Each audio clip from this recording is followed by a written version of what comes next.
first, let me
that the entrance doors all looked very strange.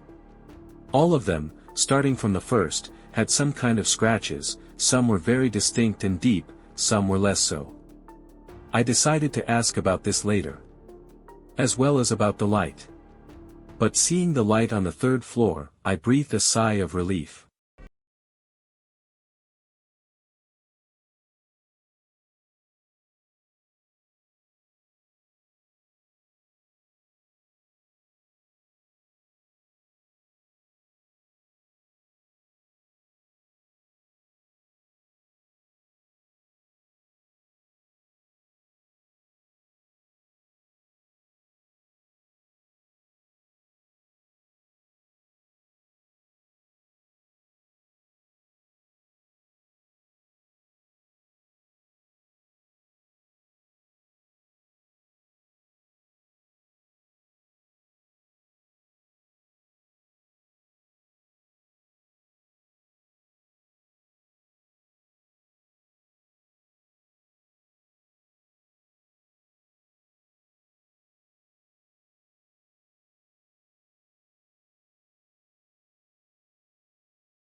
entrance has its own secrets. This is the secret of this. Some residents here like to have fun at night. Don't open the door if they knock. And in general, I already said. Try not to contact. I've lived here for 15 years, and, as you can see, I'm alive and calm. So don't get worked up, you can live. A few hours before bed, in a state of induced fear, I took a bath and made the bed.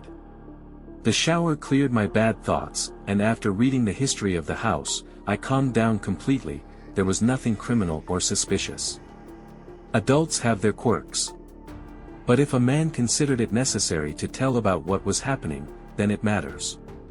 In order not to wind myself up before bed, I poured myself a mug of calming herbs and turned on some TV series. Without noticing how I fell asleep, I slept with the TV on until 6 in the morning. My biological clock worked well. In a half-sleep, the only thing I understood was that I needed to get ready for work. In principle, this moment can be missed, since nothing unusual happened. It all started when I went out into the entrance. The light bulb was still shining reliably, illuminating the stairs down and the door opposite, which quietly swayed when I slammed mine. It's not closed, or what? A thought flashed through my mind, but I didn't pay attention and rushed down. Already going down from the second to the first floor, the very same floors where the electricity didn't work, I felt uneasy. A feeling of fear paralyzed my legs, which I barely made move by turning on my logical thinking. There's nothing there, it's just the entrance, the lights are just not on. I kept going through my thoughts until I opened the entrance door. The cold air immediately brought me to my senses, and I trudged off to work as if nothing had happened, forgetting about everything until the evening.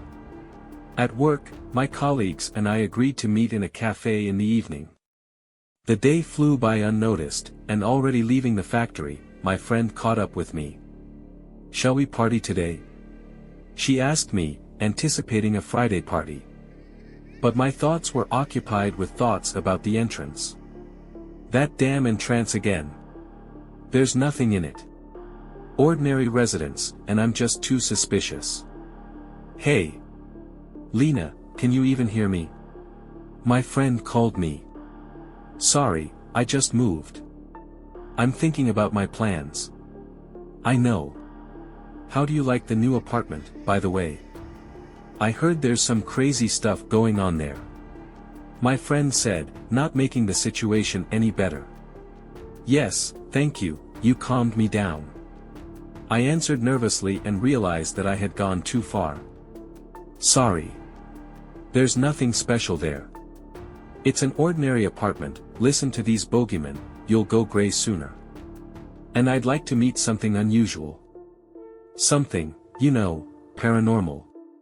My friend began dreamily.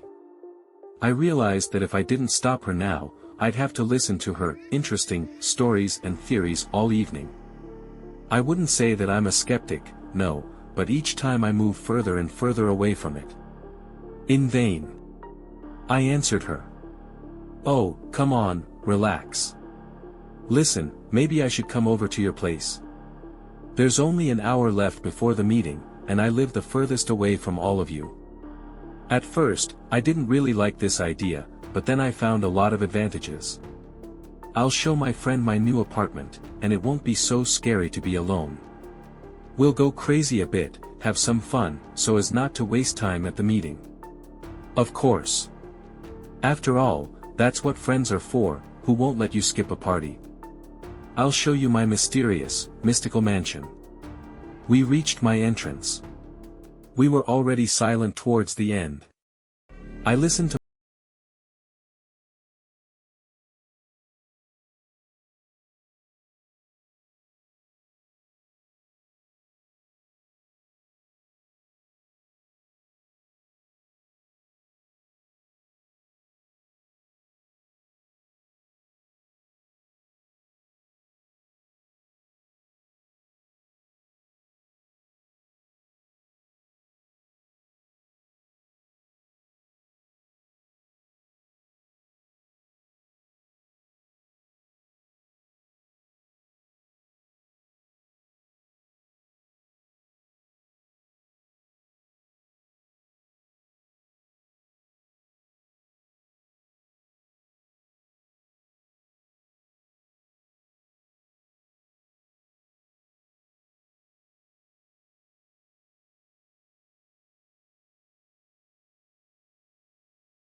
few steps away from the door and was already preparing to open the door to my safe, cozy abode to them.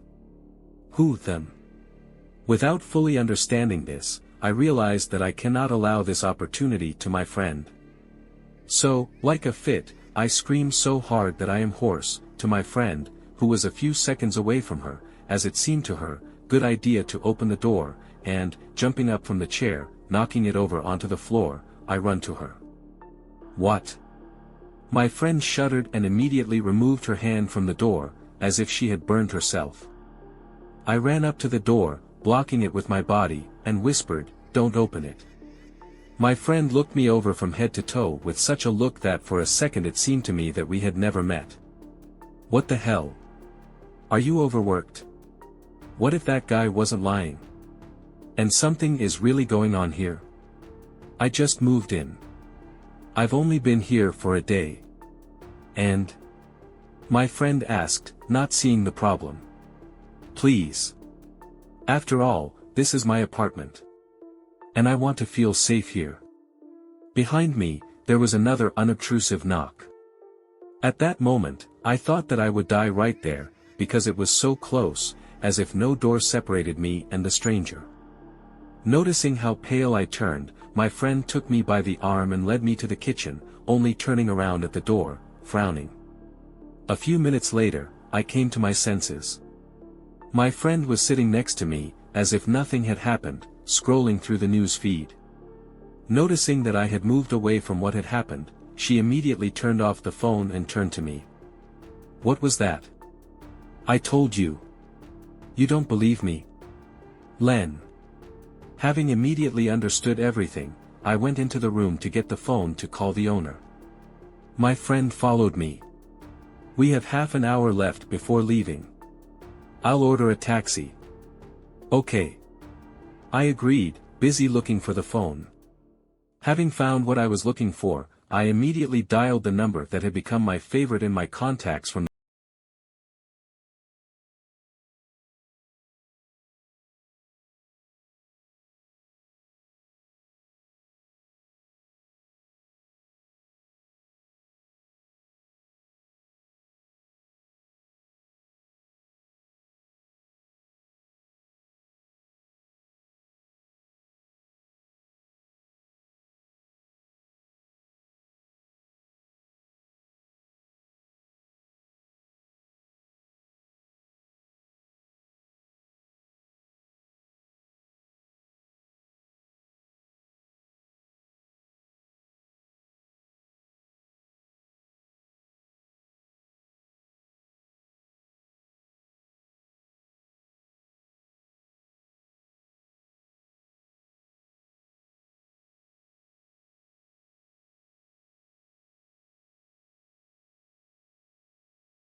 crazy. Katia came up and hugged me, calming me down. Go away, I repeated more insistently.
Oh, imagine, I forgot.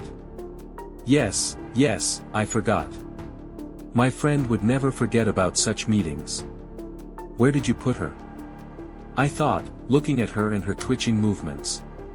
An idea came to mind on how to get this creature out of the apartment. You know. I need to get some fresh air.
I agreed, busy looking for a phone. Having found what I was looking for, I immediately dialed the number that had become my favorite in my contacts from the first minutes of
calming me down.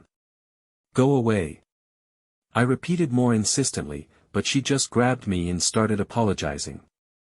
While she was hugging me, I saw a large hematoma under her clothes. But where did it come from? Katya. Yeah.